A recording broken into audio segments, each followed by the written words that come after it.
All right. Happy Saturday. Today is August 8th, 2026. It's still pretty early, so it's about 11:48 a.m. here. And I just got done cutting the grass, and then later today, I'm gonna partially patch up a hole on the roof. I'm not gonna be able to finish the whole thing today, but my goal for today is at least to patch up at least part of it. But anyways, it's not what this video is about today.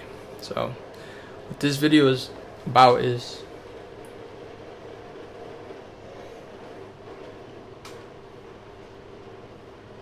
here we go. We'll let YouTube decide the thumbnail, but this right here, 1984 by George Orwell. So funny story about this. So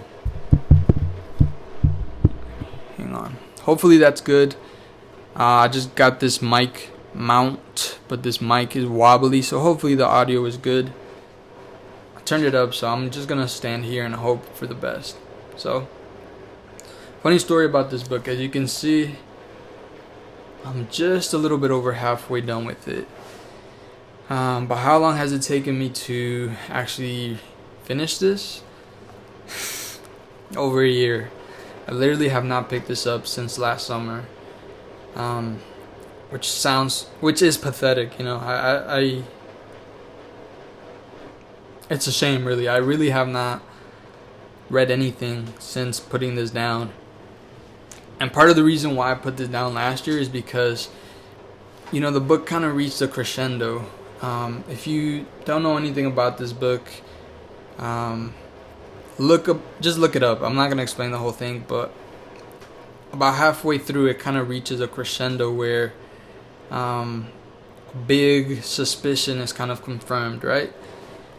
And so, what this video is about is actually, I'm gonna read an excerpt of this, just because it's incredible just how accurate these words from 1949 still hold up with the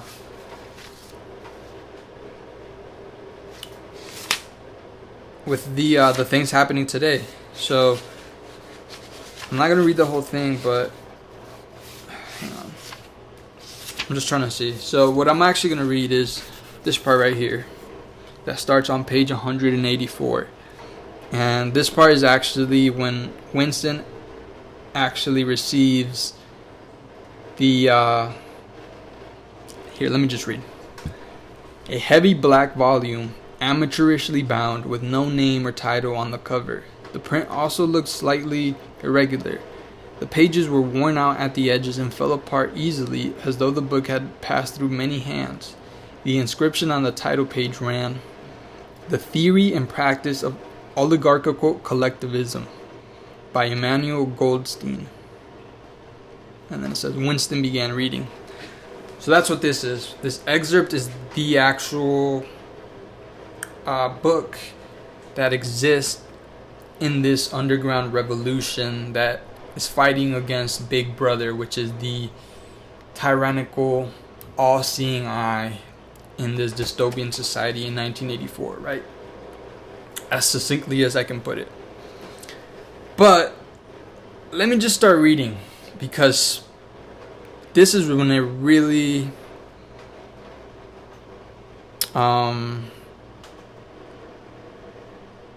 I can see why I put this down last year. I'll put it like that, because this is when it really starts breaking everything down. So this is kind of the densest part of the book, I think. And for whatever reason, last year when I put it down, it was just too much. You know, it was just too much for my brain. I was like, ugh. So it was kind of dragging on. But I picked it up right now, and I just started reading, and I was like, holy shit. So I'm just gonna start. We'll see how far I go. Okay. Chapter 1. Ignorance is strength. There you go. Throughout recorded time, and probably since the end of the Neolithic age, there have been three kinds of people in the world: the high, the middle, and the low. They have been subdivided in many ways. They have been born countless different names, and their relative numbers, as well as their attitudes towards one another, have varied from age to age. But the essential structure of society has never altered. Even after enormous upheavals and seemingly irrevocable changes, even after enormous upheavals and seemingly irrevocable changes, the same pattern has always reasserted itself, just as a gyroscope will always return to equilibrium, however far it is pushed one way or the other. The aims of these three groups are entirely irreconcilable. Winston stopped reading, chiefly in order to appreciate the fact that he was reading in comfort and safety. He was alone, no telescreen, no ear at the keyhole, no nervous impulse to glance over his shoulder or to cover the page with his hand. The sweet summer air played against his cheek. From somewhere far away there floated the faint shouts of children. In the room itself there was no sound except the insect voice of the clock. He settled deeper into the armchair and put his feet up on the fender. It was bliss. It was eternity. Suddenly, as one sometimes does with a book of which one knows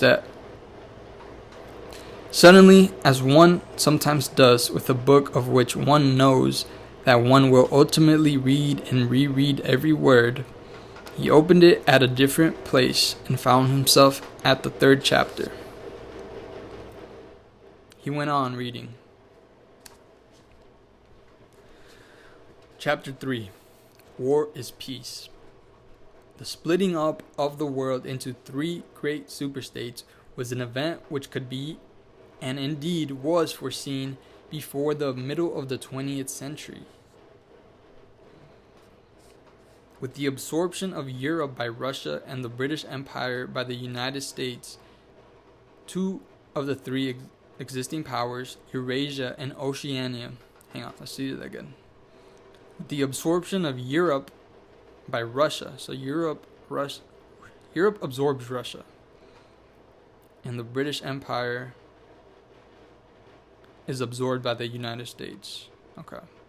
2 of the 3 powers. So Eurasia is this new Russian superstate that Russia has taken over.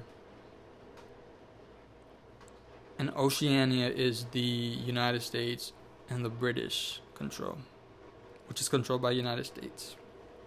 Okay. So I'm just making sure I understand who's who. Yep. Okay. Yep. So Eurasia is Europe / Russia, and Oceania is the United States / British / Britain. The third is East Asia, only emerged as a distinct unit after another decade of confused fighting. The frontiers between the 3 superstates are in some places arbitrary, and in some others they fluctuate according to the fortunes of war, but in general they follow geographical lines. Eurasia comprises the whole of the northern part of the European and Asiatic landmass, from Portugal to the Bering Strait. Oceania comprises of the Americas, the Atlantic Islands, including the British Isles, Australasia,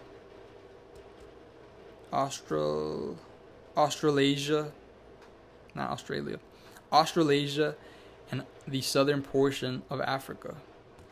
East Asia, smaller than the others, and with a less definite western frontier, comprises China and the countries to the south of it, Japanese islands, and the large but fluctuating portion of Manchuria, Mongolia, and Tibet. In one combination or another, these 3 superstates are permanently at war, and have been so far for the past 25 years. War, however, is no longer the desperate annihilating struggle that it was in the early decades of the 20th century. Okay? I'm going to pause there, but stay with me. So right now, we're just introducing everything, right? Just stay with it. War, however, is no longer the desperate, annihilating struggle that it was in the early decades of the 20th century.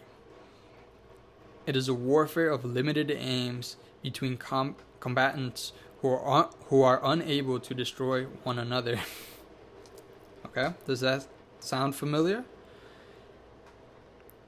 It is a warfare of limited aims between combatants who are unable to destroy one another, have no material cause for fighting, and are not divided by any genuine ideological difference. This is not to say that either the conduct of war or the prevailing attitudes toward it has become less bloodthirsty or more chivalrous. On the contrary, war hysteria is continuous and universal in all countries, and such acts as raping, looting, and the slaughter of children, the reduction of whole populations to slavery, and reprisals against prisoners which extend even to boiling and burying alive, are looked upon as normal, and, when they are committed by one's own side and not by the enemy, meritorious. Okay? Does that start to sound a little familiar? Can you think of any parties who might ring a bell? But in the physical sense, war involves very small numbers of people, most highly trained specialists, and causes comparatively few casualties. Okay? Can you think of a war that's been going on? Maybe a couple of wars that have been going on that sound like that? The fighting, when there is any, takes place on the vague frontiers whose whereabouts the average man can only guess at, or round the floating fortresses which guard strategic spots on the sea lanes. I mean, pretty much says it right there, right? In the centers of civilization, war means no more than a continuous shortage of consumption goods. Damn. I'm going to just stop there. And I'm going to say that again. In the centers of civilization, war means no more than a continuous shortage of consumption goods and the occasional crash of a rocket bomb which may cause a few scores of death. War has in fact changed its character. More exactly, the reasons for which war is waged have changed in their order of importance. Motives which were already present to some small extent in the Great War of the early 20th century have now become dominant and are consciously recognized and acted upon. To understand the nature of the present war, for in spite of the regrouping which occurs every few years, it is always the same war. One must realize in the first place that it is impossible for it to be decisive. Does that sound familiar? None of the three superstates could be definitely conquered even by the two other in combination. They are too evenly matched and their natural defenses are too formidable. Eurasia is protected by its vast land spaces. Oceania by the width of the Atlantic and the Pacific. East Asia by the fecundity. That's a new word. Fecundity. And industriousness of its inhabitants. Secondly, there is no longer, in a material sense, anything to fight about. With the establishment of self-contained economies in which production and consumption are geared to one another, the scramble for markets, which was a main course for previous wars, has come to an end, while the competition for raw materials is no longer a matter of life and death. In any case, each of the three superstates is so vast that it can obtain almost all of the materials that it needs within its own boundaries. Does that sound familiar? I'm just going to keep saying it. Insofar as the war has a direct economical purpose, it is a war for labor power. Between the frontiers of the superstates,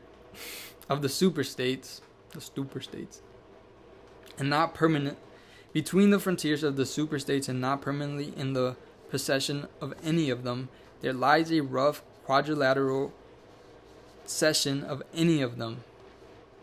Now, there lies a rough quadrilateral with its corners at Tangier, Brazzaville, Darwin, and Hong Kong, containing within it about a fifth of the population of the earth. Sorry, that was kind of weird. I'm going to say that one again. Between the frontiers of the superstates and not permanently in the possession of any of them, there lies a rough quadrilateral with its corners at Tangier, Brazzaville, Darwin, and Hong Kong, containing within it about a fifth of the population of the earth. It is for the possession of these thickly populated regions and of the northern ice cap that the three powers are constantly struggling. In practice, no one power ever controls the whole of the disputed area.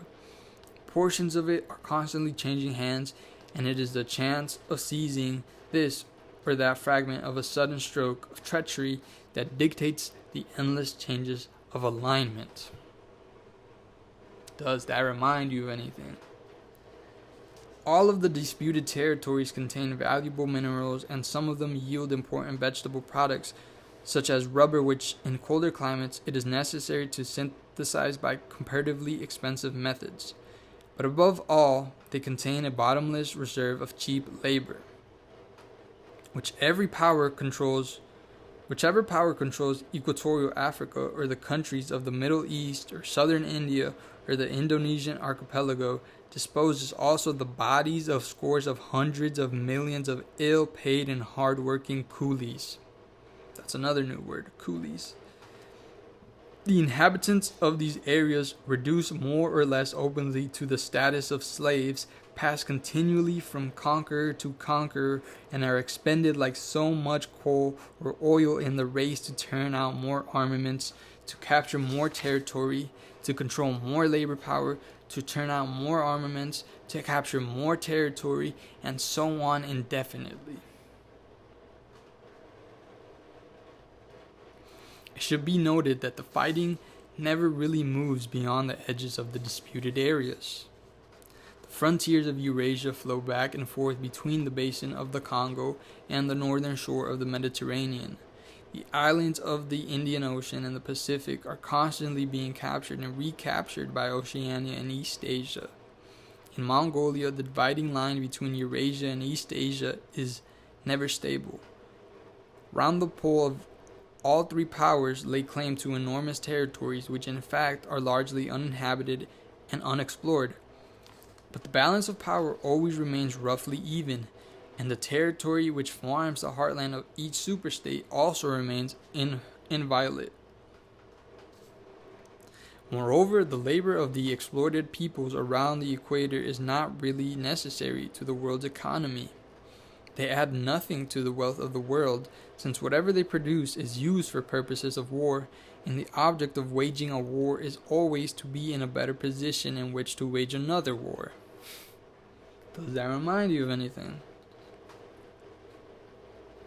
By their labor, the slave populations allow the tempo of continuous warfare to be speeded up.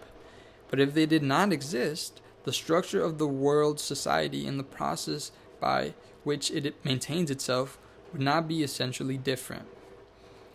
The primary aim for modern warfare, in accordance with the principle of doublethink, this aim is simultaneously recognized and not recognized by directing brains of the inner party. Hold on.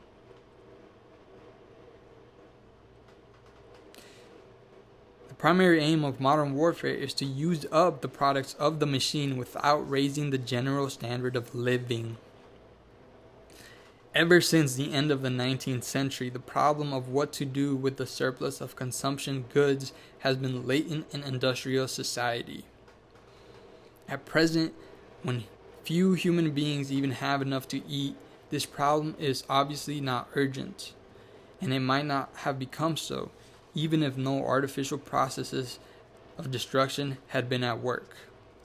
The world of today is a bare, hungry, dilapidated place compared to the world that existed before 1914, and still more so if compared with the imaginary future to which the peoples of that period looked forward.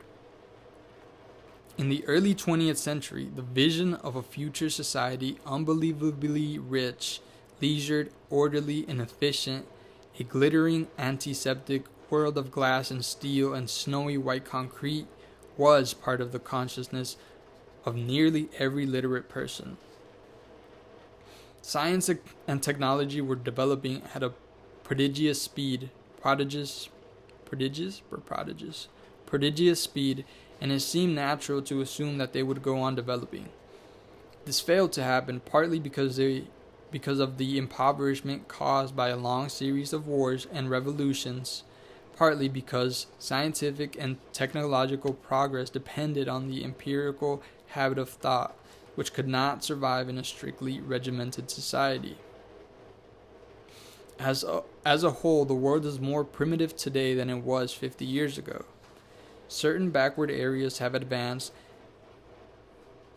and various devices, always in some way connected with warfare and political espionage, have been developed, but experiment and invention have largely stopped, and the ravages of the atomic war of the 1950s have never been fully repaired.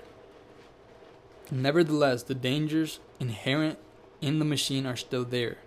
From the moment when the machine first made its appearance, it was clear to all thinking people that the need for human drudgery, and therefore to a great extent for human inequality, had disappeared. If the machine were used deliberately for that end, hunger, overwork, dirt, illiteracy, and disease could be eliminated within a few generations. And in fact, without being used for any such purposes, but by a sort of automatic process, by producing wealth which it was sometimes impossible not to distribute, the machine did raise the living standards of the average human being very greatly over a period of about 50 years at the end of the 19th and the beginning of the 20th centuries. But it's also clear that an all-around increase in wealth threatened the destruction, indeed, in some sense was the destruction, of a hierarchical society. In a world in which everyone worked short hours, had enough to eat, lived in a house with a bathroom and a refrigerator, and possessed a motor car or even an airplane, the most obvious and perhaps the most important form of inequality would already have disappeared. If it once became general, wealth would confer no distinction. It was possible, no doubt, to imagine a society in which wealth, in the sense of personal possessions and luxuries, should be evenly distributed while power remained in the hands of a small privileged caste. But in practice, such a society could not long remain stable. For if leisure and security were enjoyed by all alike, the great mass of human beings who were normally stupefied by poverty would become illiterate and would learn to think for themselves. And when once they had done this, they would sooner or later realize that the privileged minority had no function and that they would sweep it away. In the long run, a hierarchical society was only possible on a basis of poverty and ignorance.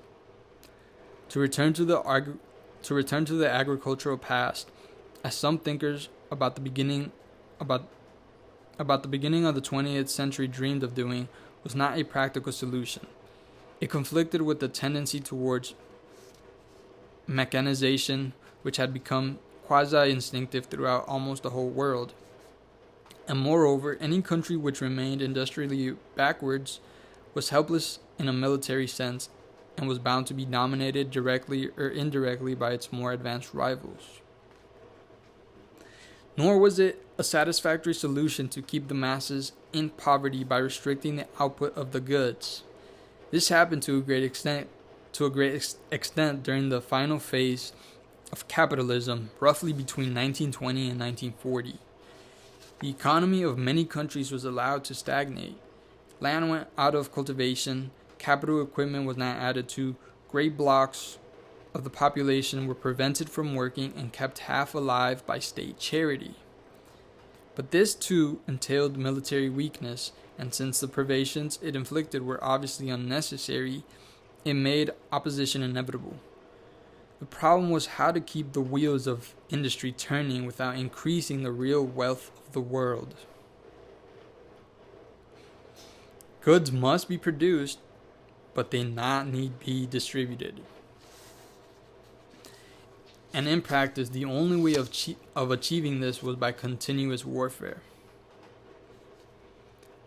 I'm going to take a little break there because we're 25 minutes in.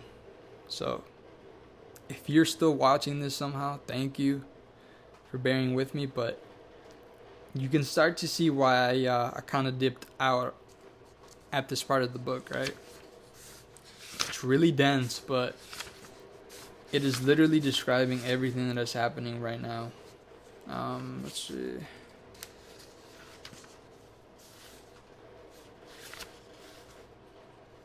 Got like 10 pages really. Yeah, there's like 10 pages left until he stops reading. So I'm going to continue. This is going to be a long video, but I hope you're following along. This is exactly what's going on right now. I'm going to read this part again. The problem was how to keep the wheels of industry turning without increasing the real wealth of the world. Right? We have gotten to a point where we can pretty much give everyone everything that they need. Obviously, we're not going to do that because, as Emmanuel Goldstein points out in his theory and practice of oligarchical collectivism, you can't have that. If you give everyone everything that they need, all their basics, right? Have food, they have shelter, a fridge, a car, everything that they need, they're going to eventually start to reflect and ask questions, right? And once that happens, fingers are just going to start to be pointing, and they're going to be pointing up, right? And that's what's happening right now. We have been at war now with Iran for 6 months now, and it's just a big loop that doesn't end, and there's no reason for it. But the reason for it might be for the destruction of products of human labor, of course, right? So let's keep going.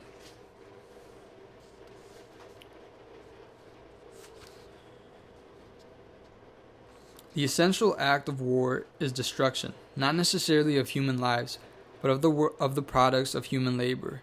War is a way of shattering to pieces or pouring into the stratosphere or sinking in the depths of the sea materials which might otherwise be used to make the masses too comfortable and hence in the long run too intelligent. So what are they doing, right? They're bombing the oil fields, the resources. Why? Because I don't know if you guys know this, but we don't need anyone else's oil. America, I think, is doing fantastic. Like, I don't know the exact numbers, but we actually are like exporting more oil than we import, I think, right? So we have no shortages, right? So what is the reason? Oh, well, we're gonna go bomb this country because we don't want them to have a nuke, right? That's the excuse, right? So even when weapons of war are not actually destroyed, their manufacture is still a convenient way of expending labor power without producing anything that can be consumed. A floating fortress, for example, has locked up in it the labor that would build several hundred cargo ships. Ultimately, it is scrapped as obsolete, never having brought any material benefit to anybody.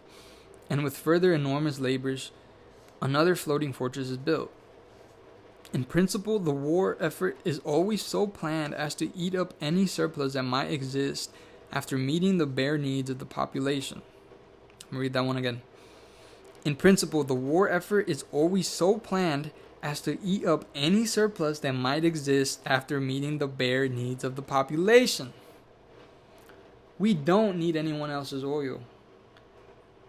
So we're going to destroy other people's oil and we're going to destroy other people's things because we don't want them to be able to meet their bare minimum. Because why? Well, if America lets other countries develop and not need them, it's not going to go well for us, right? We don't make anything anymore. We don't manufacture stuff here, even though we have everything that we need. And we exploit other countries, like they were saying, the countries around the equator. So let me keep going.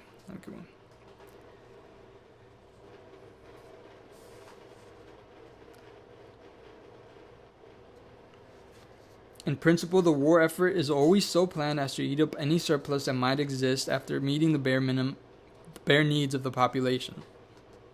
In practice, the needs of the population are always underestimated, with the result that there is a chronic shortage of half the necessities of life. But this is looked on as an advantage.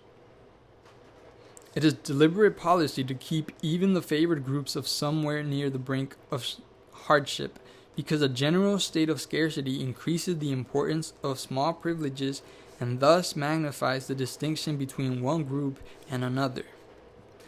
By the standards of the early 20th century, even a member of the inner party lives an austere, laborious kind of life.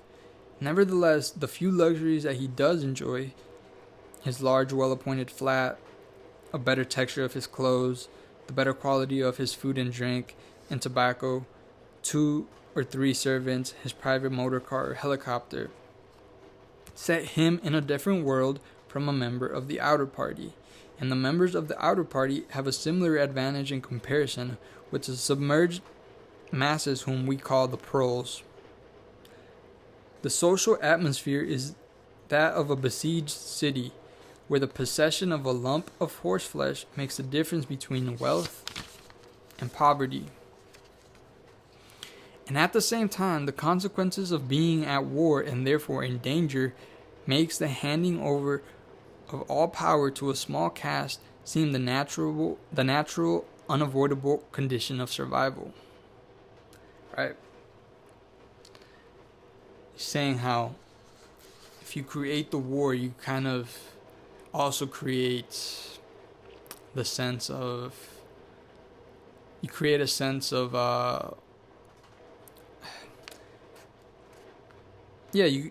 I explain it? And at the same time, the consequences of being at war and therefore in danger make the handing over of all power to a small caste seem the natural, unavoidable condition of survival. I'm going to explain it this way. COVID, right? Big, scary danger. Masses hand over all their power to a small little minority in the government to tell us what to do, right? War, it will be seen not only accomplishes the necessary destruction, but accomplishes it in a psychologically acceptable way. In principle, it would be quite simple to waste the surplus labor of the world by building temples and pyramids, by digging holes and filling them up again, or even by producing vast quantities of goods and then setting them fire to them.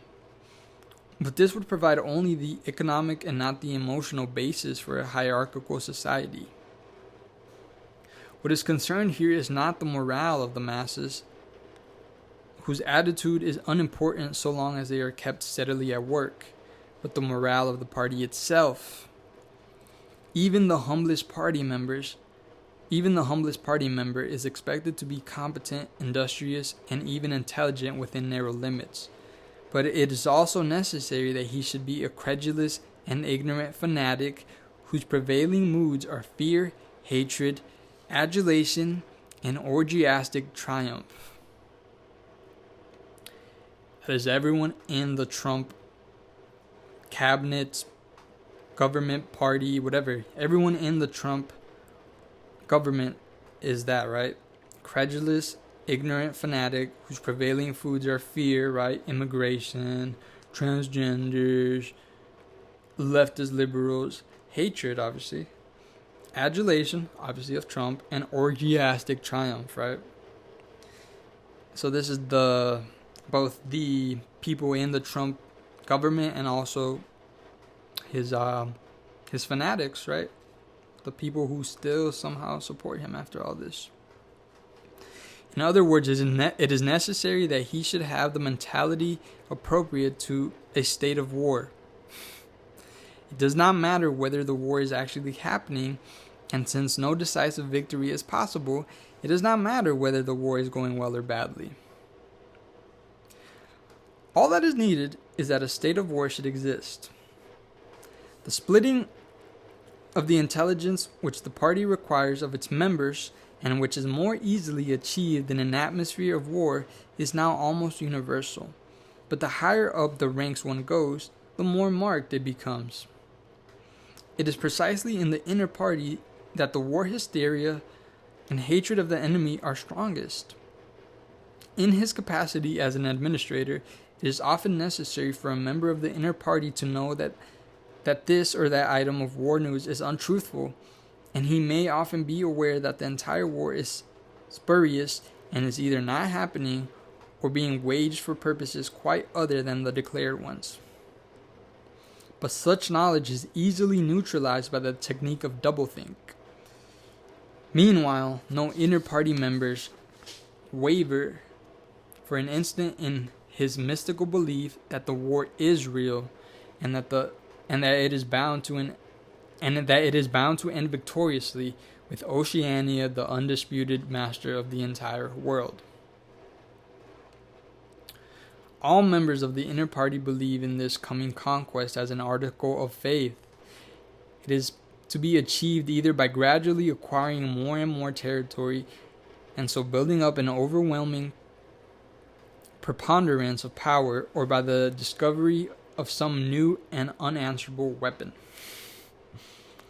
The search for new weapons continues unincreasingly and is one of the very few remaining activities in which the inventive or speculative type of mind can find any outlet. In Oceania, at the present day, science, in the old sense, has almost ceased to exist. In Newspeak, there is no word for science. The empirical method of thought on which all the scientific achievements of the past were founded is opposed to the most fundamental principles of Ingsoc. And even technological progress only happens when its products can be in some way used for the diminution of human liberty. Block cameras, huh? In all the useful arts, the world is either standing still or going backwards.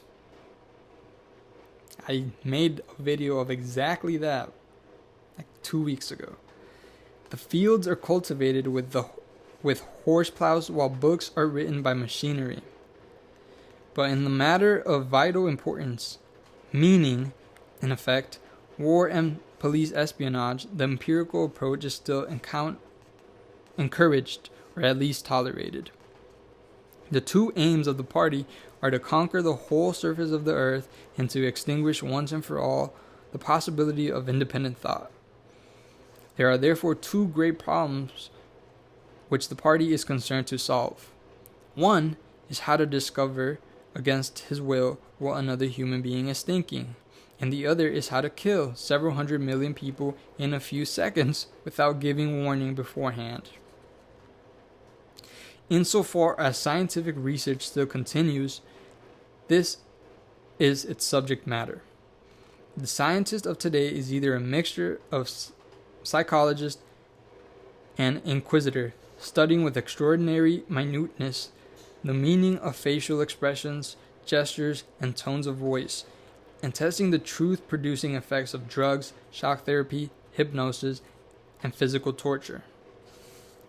Or he is a chemist, physicist, or biologists concerned only with such branches of his special subject as are relevant to the taking of life. In the vast laboratories of the Ministry of Peace and in the experimental stations hidden in the Brazilian forest or in the Australian desert or on lost islands in the Antarctic, the teams of experts are indefatigably damn, that's a hard one, indefatigably at work, like, which means that they're not gonna fatigue, right? Indefatigably at work, indefatigably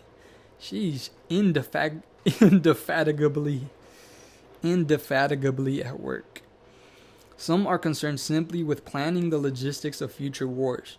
Others devise larger and larger rocket bombs, more and more powerful explosives, and more impenetrable armor plating. Others search for new and deadlier gases or for soluble poisons capable of being produced in quantities as to destroy the vegetation of whole continents, or for breeds of disease germs immunized against all possible antibodies. Let me read that one again. Or for breeds of disease germs immunized against all possible antibodies. What's that thing that happened a couple years ago that, like, people say that was, like, you know, made super strong by scientists? I forget. Others strive to produce a vehicle that shall bore its way under the soil like a submarine under the water, or an airplane as independent of its base as a sailing ship. Others explore even remoter possibilities, such as focusing the sun's rays through lenses suspended thousands of kilometers away in space, or producing artificial earthquakes and tidal waves by tapping the heat at the Earth's center. Holy shit. Seems like that reminds me of a lot of conspiracy related ideas, you know, like chemtrails and just other, fluoride in the water, just things that are made just to, like, make our lives worse. But none of these projects ever come anywhere near realization, and none of the three superstates ever gains a significant lead on the others. What is remarkable is that all three powers already possess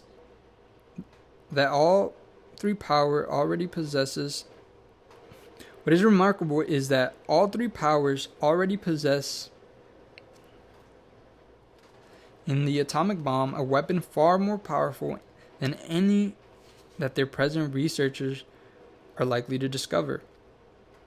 Although the party, according to its habit, claims the invention for itself, atomic bombs first appeared as early as the 1940s and were used on a large scale about 10 years later.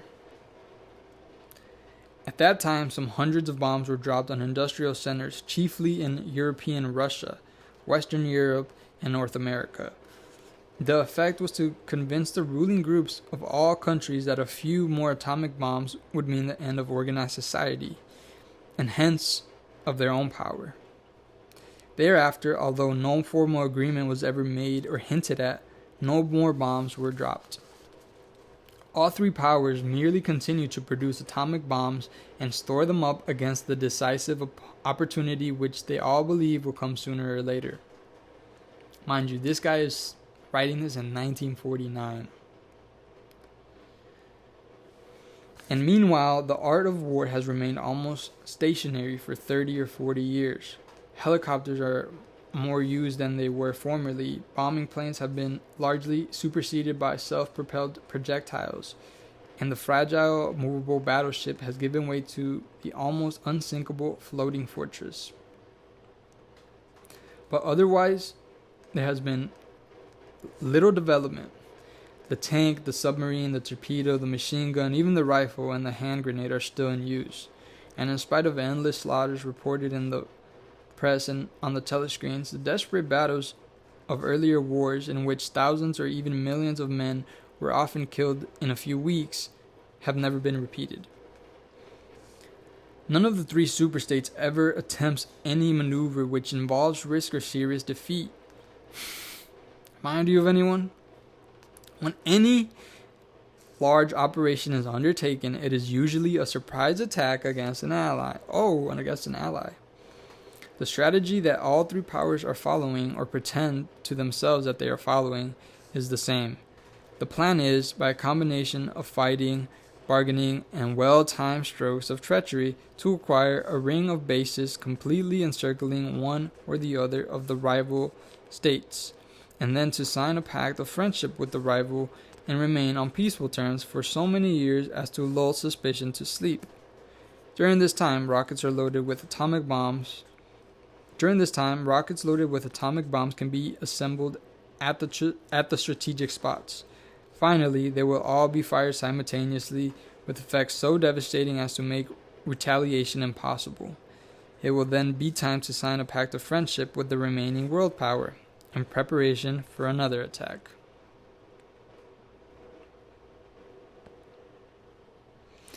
This scheme, it is hardly necessary to say, is a mere daydream, impossible of realization.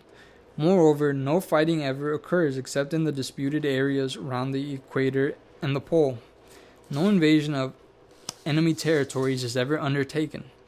This explains the fact that in some places the frontiers between the superstates are arbitrary. Eurasia, for example, could easily conquer the British Isles, which are geographically part of Europe, where on the other hand it would be possible for Oceania to push its frontiers to the Rhine or even to Vistula. But this would violate the principle, followed on all sides, though never formulated, of cultural integrity. If Oceania were to conquer the areas that used to be known as France and Germany, it would be necessary either to exterminate the inhabitants, a task of great physical difficulty, or to assimilate a population of about 100 million people, who, so far as technical development goes, are roughly on the oceanic level. The problem is the same for all three superstates. It is absolutely necessary to their structure that there should be no contact with foreigners except to a limited extent with war prisoners and colored slaves. Even the official ally of the moment is always regarded with the darkest suspicion. War prisoners apart, the average citizen of Oceania sets eyes on a citizen of either Eurasia or East Asia, and he is forbidden the knowledge of foreign languages. If he were allowed contact with foreigners, he would discover that they are creatures similar to himself, and that most of what he has seen, or that most of what he has been told about them, is lies. The sealed world in which he lives would be broken, and the fear, hatred, and self-righteousness on which his morale depends might evaporate. Does that sound familiar? It is therefore realized on all sides that, however often Persia or Egypt or Java or Ceylon may change hands, the main frontiers must never be crossed by anything except bombs. Under this lies a fact never mentioned aloud, but tacitly understood and acted upon, namely that the conditions of life in all three superstates are very much the same. In Oceania, the prevailing philosophy is called Ingsoc. In Eurasia, it is called Neo-Bolshevism. In East Asia, it is called by a Chinese name, usually translated as death worship, but perhaps better rendered as obliteration of the self. The citizen of Oceania is not allowed to know anything of the tenets of the other two philosophies, but he is taught to execrate them as barbarous outrages upon morality and common sense. This guy just keeps spitting. This part's almost over where he's reading part of the book, so I'm just going to finish that up and then I'll call it, but holy shit, that has been a 50-minute video. Actually, the three philosophies are barely distinguishable, and the social systems which they support are not distinguishable at all. Everywhere there is the same pyramidal structure, the same worship of a semi-divine leader, Does that remind you of anyone? The same economy existing by and for continuous warfare. It follows that the three superstates not only cannot conquer one another, but would gain no advantage by doing so. On the contrary, so long as they remain in conflict, they prop one another up like three sheaves of corn. And as usual, the ruling groups of all three powers are simultaneously aware and unaware of what they are doing. Their lives are dedicated to world conquest, but they also know that it is necessary that the war should continue everlastingly and without victory. Does that remind you of anyone? War should continue everlastingly and without victory. Meanwhile, the fact that there is no danger of conquest makes possible the denial of reality, which is the special feature of Ingsoc and its rival systems of thought. Here, it is necessary to repeat what has been said earlier, that by becoming continuous war has fundamentally changed its character. In the past ages, a war, almost by definition, was something that sooner or later came to an end, usually an unmistakable victory or defeat. In the past, also, a war was one of the main instruments by which human societies were kept in touch with physical reality. All rulers of all ages have tried to impose a false view of the world upon their followers, but they could not afford to encourage any illusion that tended to impair military efficiency. So long as defeat meant the loss of independence or of some other result generally held to be undesirable, the precautions against defeat had to be serious. Physical facts cannot be ignored. In philosophy or religion or ethics or politics, 2 and 2 might make 5. But when one was designing a gun or an airplane, they had to make 4. Inefficient nations were always conquered sooner or later, and the struggle for efficiency was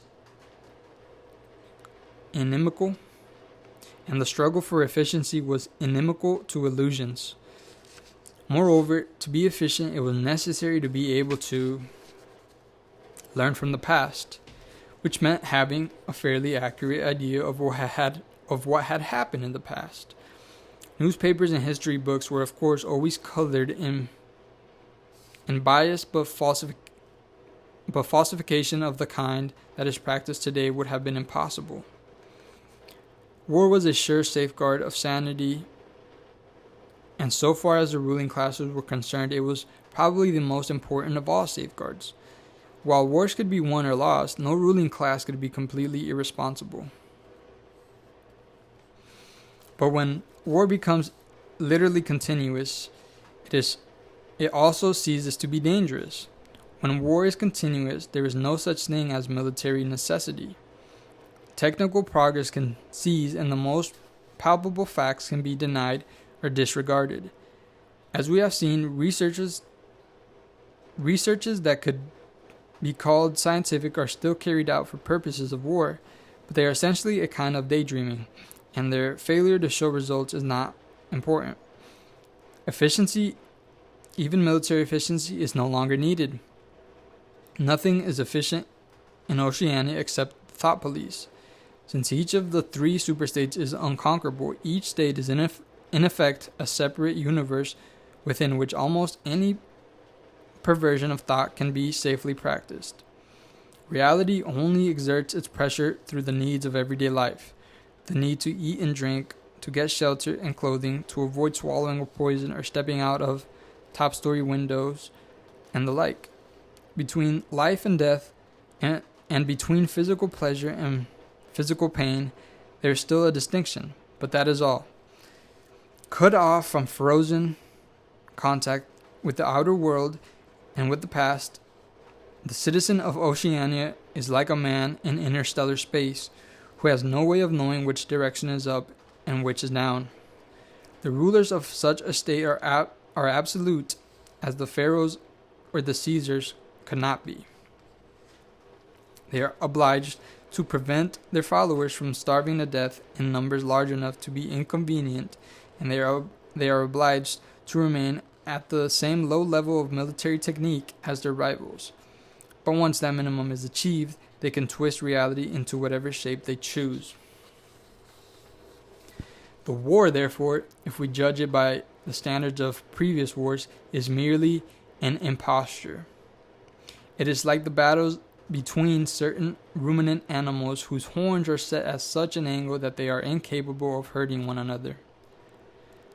But though it is unreal, it is not meaningless. It eats up the surplus of consumable goods, and it helps preserve the special mental atmosphere that a hierarchical society needs. War, it will be seen, is now a purely internal affair. In the past, the ruling groups of all countries, although they might recognize their common interests and therefore limit the destructiveness of war, did fight against one another, and the victor always plundered the vanquished. In our own day, they are not fighting against one another at all. The war is waged by each ruling group against its own subjects, and the object of the war is not to make or prevent conquest of the territory, but to keep the structure of society intact. The very word war, therefore, has become misleading. It would probably be accurate to say that by becoming continuous, war has ceased to exist. The peculiar pressure that it exerted on human beings between the Neolithic age and the early 20th century has disappeared and has been replaced by something quite different. The effect would be much the same if the three superstates, instead of fighting one another, should agree to live in perpetual peace, each inviolate with its own boundaries. For in that case, each would still be a self-contained universe, freed forever from the sobering influence of external danger. A peace that was truly permanent would be the same as a permanent war. This, although the vast majority of party members understand, it is only in a shallow sense the inner meaning of the party slogan. War is peace. Winston stopped reading for a moment. Somewhere in remote distance, a rocket bomb thundered. The blissful feeling of being alone with the forbidden book in a room with no telescreen had not worn off. Solitude and safety were physical sensations mixed up somehow with the tiredness of his body. The softness of the chair, the touch of the faint breeze from the window that played upon his cheek. The book fascinated him, or more exactly, it reassured him. In a sense, it told him nothing that was new, but that was part of the attraction. It said what he would have said if it had been possible for him to set his scattered thoughts in order. It was the product of a mind similar to his own, but enormously more powerful, more systematic, far less fear-ridden. The best books, he perceived, are those that tell you what you know already. He had just turned back to chapter 1 when he heard Julia's footsteps on the stair and started out of his chair to meet her. She dumped her brown tool bag on the floor and flung herself into his arms. It was more than a week since they had seen one another. "I've got the book," he said as they disentangled themselves. "Oh, you've got it. Good," she said without much interest, and almost immediately knelt down beside the oil stove to make coffee. Alright. So I'm going to stop there because obviously that was a lot. Holy shit, did that just really... I don't think there's much more I can say that will really add to that, so I guess I'll just finish there. So hopefully, if you watch this, you got something out of it.